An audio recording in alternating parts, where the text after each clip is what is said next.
আমাদের আজকের ডিসকাশনের বিষয় projection formula of organic molecules. এই প্রজেকশন ফর্মুলা বিষয়টা কি?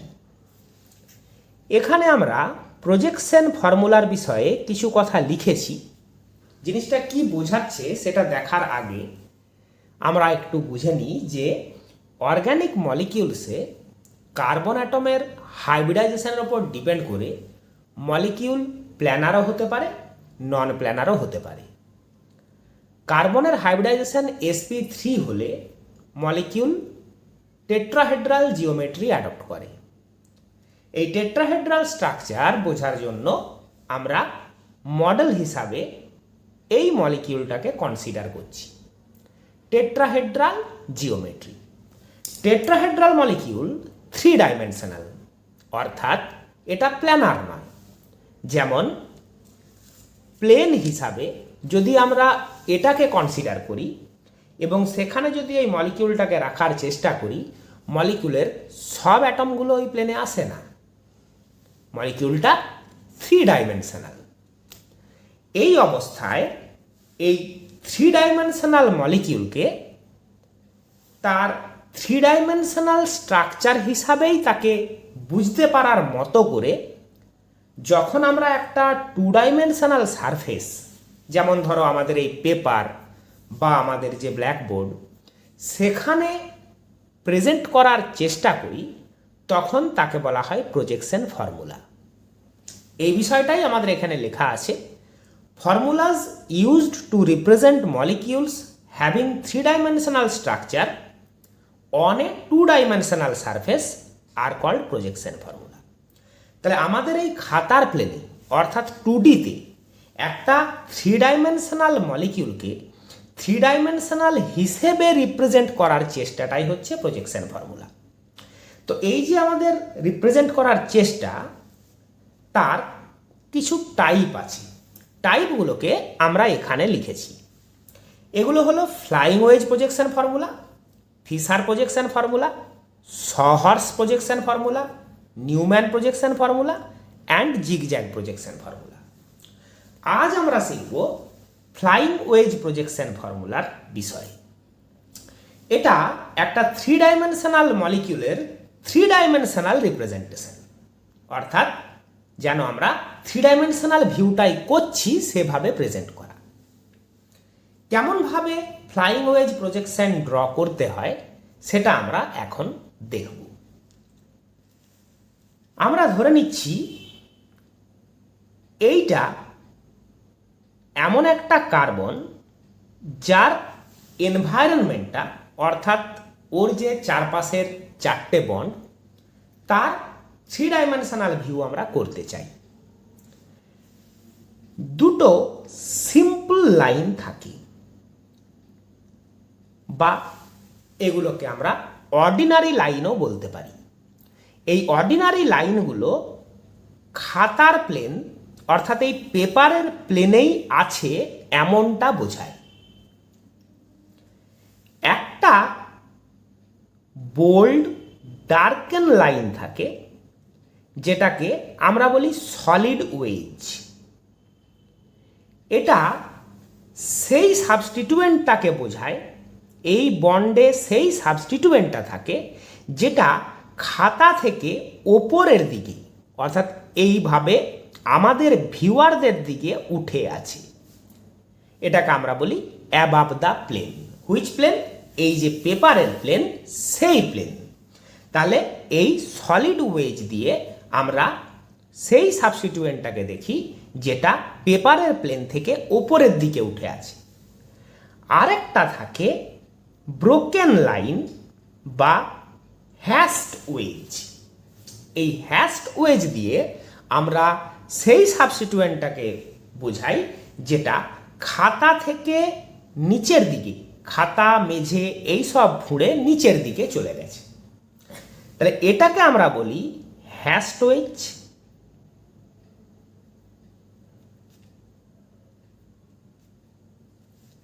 এটা সলিড ওয়েজ।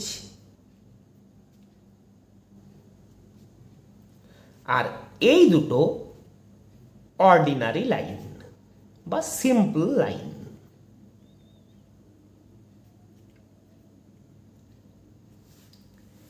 এভাবে আমরা টেট্রাহেড্রালি এই চারটে লাইনের মাধ্যমে ওই কার্বন অ্যাটমটার টেট্রাহেড্রাল এনভায়রনমেন্টটাকে 3Dতে বোঝার চেষ্টা করি।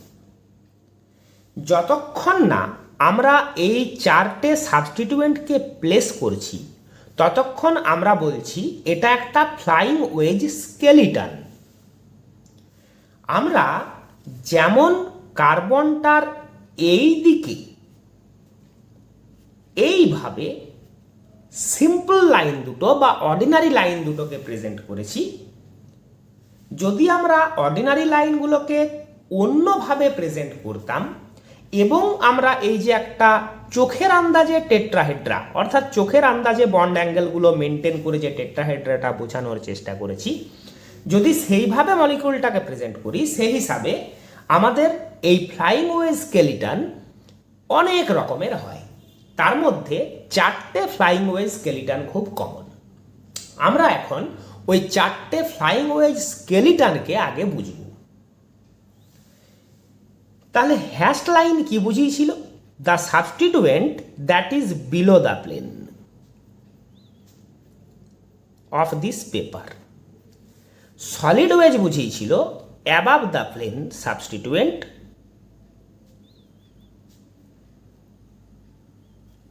অ্যান্ড অর্ডিনারি লাইন্স বুঝিয়েছিল ইন প্লেন সাবস্টিটুয়েন্টস।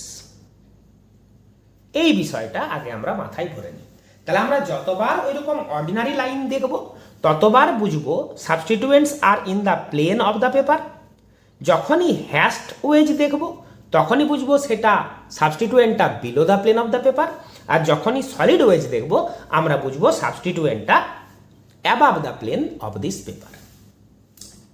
এবার আরেকটা কথা আমাদের বলে রাখা দরকার, এই যে কার্বন অ্যাটমটাকে আমরা শো করেছি, অনেক সময়তেই এমন হয় যে কার্বন অ্যাটমটাকে শো করা হয়নি। এই চারটে লাইনের যেখানে ইন্টারসেকশন হবে সেখানে ওই কার্বনটা আছে ধরে নিতে হবে। অর্থাৎ এর পরে আমরা যে চারটে টাইপের কমন স্কেলিটন দেখব ফ্লাইং ওয়েজের, সেখানে আমরা এই কার্বনটাকে আর ড্র করব না, এই চারটে লাইনের ইন্টারসেকশনে কার্বনটা আছে ধরে নেব। তাহলে এই স্কেলিটনটাকেই আমরা আরও একবার ড্র করি কার্বনটাকে না দেখিয়ে। তাহলে এটা একটা অর্ডিনারি লাইন, আমরা আরেকটা অর্ডিনারি লাইন রাখছি আমাদের লেফটের দিকে। তাহলে টেট্রাহেড্রাল বন্ড অ্যাঙ্গেল বোঝার জন্য আমরা এবার যে সলিড লাইনটা ড্র করব সেটা এই রকম একটা পজিশনে ড্র করব। This is our solid wedge and this is our broken wedge. তাহলে এই স্কেলিটনটাই আমরা আবার এখানে একবার ড্র করেছি, শুধু কার্বনটা এখানে আছে ভেবে নিচ্ছি। প্রায় এইভাবেই ওকে প্রেজেন্ট করা হয়। এবার আমরা অর্ডিনারি লাইন দুটোকে যেভাবে দিয়েছি সেভাবে না দিয়ে যদি আমরা অর্ডিনারি লাইন দুটোকে এইভাবে দিই, মোটামুটি আমরা ধরে নিচ্ছি এটা 109 ডিগ্রি বন্ড অ্যাঙ্গেল, যেটা আমরা সবসময়তেই চোখের আন্দাজেই ড্র করি। তাহলে এটা হলো solid line, solid wedge, and this is the broken wedge. তাহলে এইটা আরেকটা স্কেলিটন হলো flying wedge প্রজেকশনের।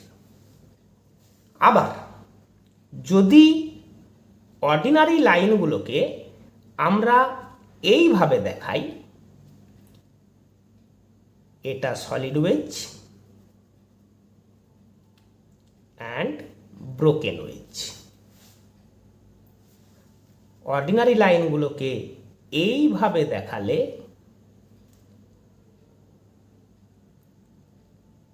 Solid wedge and broken wedge. এই চারটে ফ্লাইং ওয়েজ স্কেলিটন আমরা একটু বেশি দেখতে পাই। তাদের মধ্যে এই দুটো স্কেলিটন আবার আর একটু বেশি কমনলি অবজার্ভড হয়। এই দুটো স্কেলিটন, এই চারটের মধ্যে এই দুটো স্কেলিটনকে আমরা একটু বেশি করে দেখতে পাই। এবার বোঝো, এই জিনিসগুলো যে আমরা ড্র করলাম, এরা প্লেন অফ পেপারে যদি আমি এই স্ট্রাকচারটাকে রোটেট করি, ওই রোটেশনের মাধ্যমেই এই চারজনকেই আনা সম্ভব। দেখে নাও, ভাবো আমরা এই বন্ডটাকে এইখান পর্যন্ত নিয়ে এলাম, তাহলে যখন রোটেট করছি এই বন্ডটা এখানে চলে আসবে। তাহলে এই যে দুটো সিম্পল লাইন, আমরা যদি স্ট্রাকচারটাকে 90 ডিগ্রি রোটেট করি তাহলে কিন্তু এইটা চলে আসবে। তাকে যদি আবার 90 ডিগ্রি রোটেট করি এইটা আসবে। একে যদি আবার 90 ডিগ্রি রোটেট করি আমরা এই স্কেলিটনটাই আসবো। তাহলে চারটে স্কেলিটন আমাদের দেখা থাকলো। এখানে যারা তোমরা বেঙ্গলি ভার্সনের, তাদেরকে আমি ওই ওয়েজ কথাটার মানেটা একটু বলে দিই। ওয়েজ মানে আমরা কোনো পেরেক বা কিল জাতীয় জিনিস বোঝাই। কোনো পেরেক বা কিল বা শঙ্কু জাতীয় অবজেক্ট যেমন এইরকম দেখতে হয়, তো এই যে পোর্শনটা যেটাকে আমি ডার্কেন করলাম, এই পোর্শনটার মতো এরা দেখতে, এই দুটো, এদেরকে তাই ওয়েজ হিসাবে ভাবা হচ্ছে। এবার এই ফ্লাইং ওয়েজ প্রজেকশনটাকে ভালোভাবে বোঝার জন্য আমরা এই মডেলটার সাহায্য নেব। প্রথমে আমরা দেখব এই স্কেলিটন, অর্থাৎ এইটা আমরা ধরে নিচ্ছি this is the plane of paper. এই প্লেনে আমরা এই যে অবজেক্টটা দেখছি, যেটাকে আমি বোঝার বেশি করে সুবিধার জন্য একটা কাইরাল অবজেক্ট বানিয়েছি। কাইরাল অবজেক্ট কিভাবে বানিয়েছি না, কার্বনের যে চারটে ভ্যালেন্সি, এই চারটে ভ্যালেন্সিকে আমি ডিফারেন্ট কালার দিয়েছি। আমরা হোয়াইট কালারের সাবস্টিটিউয়েন্টটাকে বলবো ডাব্লিউ, পার্পল কালারের সাবস্টিটিউয়েন্টকে বলবো পি, গ্রিন কালারের সাবস্টিটিউয়েন্টকে বলবো জি, অ্যান্ড অরেঞ্জ কালারের সাবস্টিটিউয়েন্টকে বলবো ও। এটা একটা কাইরাল অবজেক্ট ধরে নিচ্ছি আমরা, অর্থাৎ চারটে ভ্যালেন্সি চারটে ডিফারেন্ট অ্যাটম বা গ্রুপ দিয়ে স্যাটিসফাইড ধরে নিচ্ছি। তাহলে আমরা যদি মলিকিউলটাকে এইভাবে দেখি যেমন তোমরা দেখছো এখন, তাহলে দেখো গ্রিন অ্যান্ড অরেঞ্জ বল এই পেপারের প্লেনেই আছে। ওরা দুজনেই পেপারের প্লেনকে টাচ করেছে। পেপারের প্লেনকে কে কে টাচ করেছে? Green, carbon and orange. Carbon তো টাচ করছেই, আমরা ধরে নিচ্ছি, আমরা ফোকাস দিচ্ছি অরেঞ্জ অ্যান্ড গ্রিন সাবস্টিটিউয়েন্টের উপর। তাহলে এদের আমরা যেভাবে ডিরেকশনটা দেখতে পাচ্ছি, দেখো এই ডিরেকশনটার মতো, এখানে যে ডিরেকশনটা দেখানো আছে তার মতোই এই ডিরেকশনটা। তাহলে যদি এই মলিকিউলটাকে আমরা এখানে প্রেজেন্ট করছি এই স্কেলিটনে, তাহলে এই ওপরের দিকে গ্রিন, লেফটের দিকে অরেঞ্জ। এরা দুজন যেহেতু পেপারের প্লেনেই আছে, পেপারের প্লেনকে টাচ করে আছে, তাই আমরা যে দুটো বন্ড ইন প্লেন বোঝায় সেখানে ওদেরকে দিলাম। এবার দেখো হোয়াইট বল প্লেন থেকে তোমাদের দিকে উঠে আছে, ওপরের দিকে আছে, তাই সলিড ওয়েজে হোয়াইট। পার্পল কালার প্লেন থেকে নিচের দিকে আছে, যাকে তোমরা ওই কারণে দেখতেই পাচ্ছ না।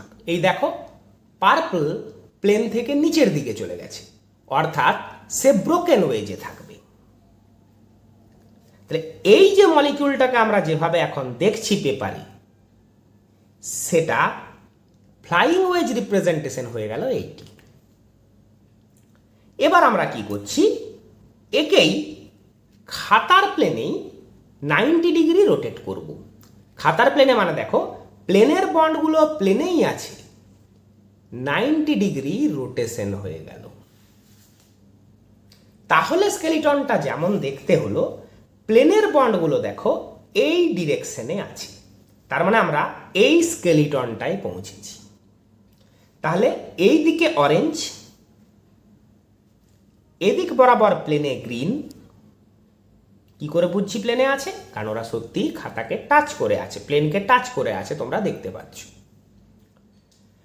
সামনের দিকে অর্থাৎ ওপরের দিকে হোয়াইট, নিচের দিকে যেটা প্লেন থেকে নিচে চলে গেছে সেই নিচের দিকে চলে এলো পার্পল। আবার আমরা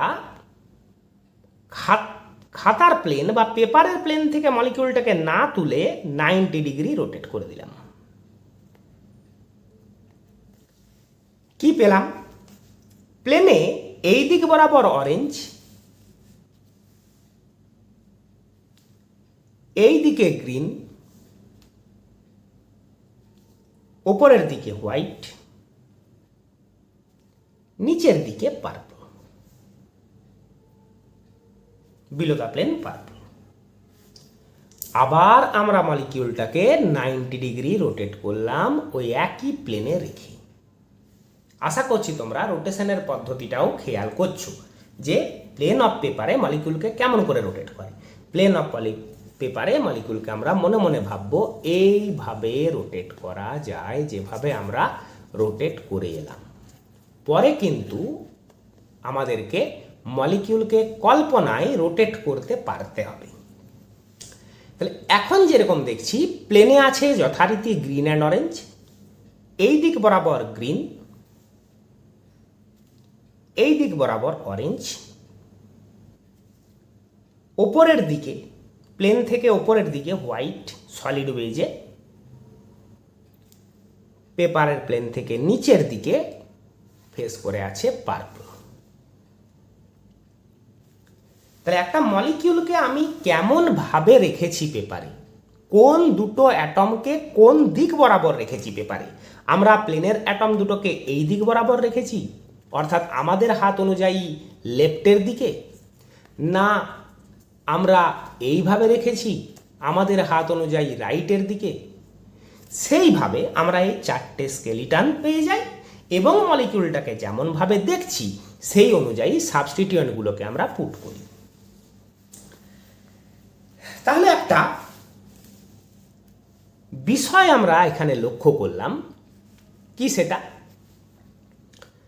যদি আমরা ইন প্লেন একটা মলিকিউলকে রোটেট করি, দেখো এভাবে আমরা 90 ডিগ্রি রোটেট করেছি, তাতে প্লেনের অ্যাটম বা সাবস্টিটিউয়েন্টগুলো প্লেনেই থাকে, সলিড ওয়েজেরটা সলিড ওয়েজেই থাকে, ডট ওয়েজের সাবস্টিটিউয়েন্টটা ডট ওয়েজেই থাকে।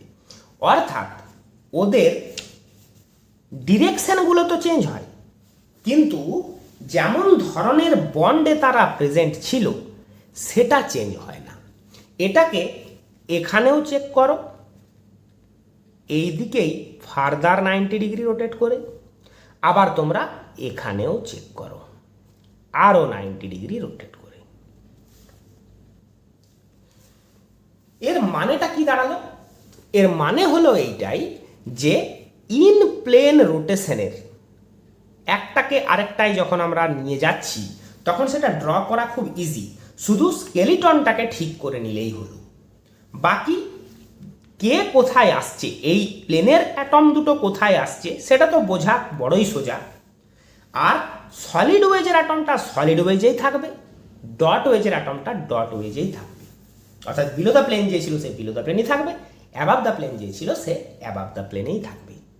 এর একটা মানে দাঁড়ালো এইটাই যে ইন প্লেন রোটেশনে কার্বনের কনফিগারেশনের কোনো চেঞ্জ হয় না। কনফিগারেশন বিষয়টা আমরা এখনো শিখিনি, কিন্তু যখন শিখব তখন আমরা এই কথাটা আবার একবার ডিসকাস করব, কিন্তু হয়তো এত বিশদে এত ডিটেলসে আর ওটার আলোচনা হবে না। আমরা এখন মনে রাখবো যে অ্যাটমগুলোর যে যে ধরনের বন্ডে ছিল ইন প্লেন রোটেশনে তারা সেই ধরনের বন্ডগুলোতেই থেকে যায়, যার দরুন কার্বনের কনফিগারেশনের কোনো চেঞ্জ হয় না। আমরা এবার এক কাজ করি, একটা এক্সাম্পল মলিকিউল হিসাবে নিয়ে কয়েকটা এক্সাম্পল করে এই প্রজেকশন ফর্মুলাটাকে ড্র করা প্র্যাকটিস করি। আমরা ধরে নিচ্ছি আমাদেরকে এই মলিকিউলটাকে ফ্লাইং ওয়েজে প্রেজেন্ট করতে বলা হয়েছে। এইভাবে মলিকিউলটাকে দেখানো আছে। আমরা কি দেখছি? Green and orange ball in the plane of the paper, white ball above the plane and purple ball below the plane. তাহলে এটাকে যদি আমাদেরকে প্রেজেন্ট করতে হয় তাহলে দেখে নাও, এখানে থাকবে আমাদের সেই কার্বন, এই বরাবর গ্রিন ইন দ্য প্লেন, এই দিক বরাবর orange in the plane, above the plane অর্থাৎ সলিড ওয়েজে হোয়াইট, বিলো দ্য প্লেন অর্থাৎ হ্যাশড ওয়েজে পার্পল। এই হয়ে গেল এই মলিকিউলটা। নেক্সট এক্সাম্পলে আসি। ধরে নিচ্ছি এই মলিকিউলটাকে আমাদেরকে ফ্লাইং ওয়েজে ড্র করতে হবে। তাহলে আমরা দেখছি purple and orange in plane, white above the plane and green below the plane, যেমন আমরা দেখতে পাচ্ছি। তাহলে কার্বন এই বরাবর ইন দ্য প্লেন পার্পল, এই বরাবর প্লেনে orange, above the plane that means solid ওয়েজে white and below the plane paper থেকে নিচের দিকে অর্থাৎ হ্যাশড ওয়েজে গ্রিন। এই হয়ে গেল মলিকিউলটার প্রেজেন্টেশন। স্কেলিটনটা যখন আমরা ড্র করছি, আমি আবার বলে দিই, আমরা অ্যাঙ্গেলগুলোকে, বন্ডগুলোর পজিশনগুলোকে চোখের আন্দাজে প্লেস করি যাতে যতটা সম্ভব এটা টেট্রাহেড্রার মতো দেখতে হয়। নেক্সট এক্সাম্পল, আমাদেরকে বলা হয়েছে এইটার ফ্লাইং ওয়েজ প্রজেকশন দেখাতে। তাহলে green and white in plane, purple above the plane and orange যাকে আমরা নিচের দিকে দেখতে পাচ্ছি বিলো দ্য প্লেন। স্কেলিটনটা কেমন? কার্বন এই বরাবর ইন প্লেনের bonds, above the plane purple below the plane. This is the skeleton only. এবার এইদিকে গ্রিন এদিকে white in plane, above the plane purple, below the plane orange. Next example, this is our molecule to be presented in flying wedge projection. In plane, এই বরাবর orange and purple, above the plane green and below the plane white. তাহলে স্কেলিটনটা দেখতে কেমন? এই ধরনের, দেখো এই ধরনের in plane bonds, orange purple, লেফটে অরেঞ্জ রাইটে purple, above the plane solid ওয়েজে green, below the plane white. তাহলে আমরা বেশ কয়েকটা এক্সাম্পলও করলাম আর ফ্লাইং ওয়েজ প্রজেকশন ফর্মুলাটা বুঝলাম।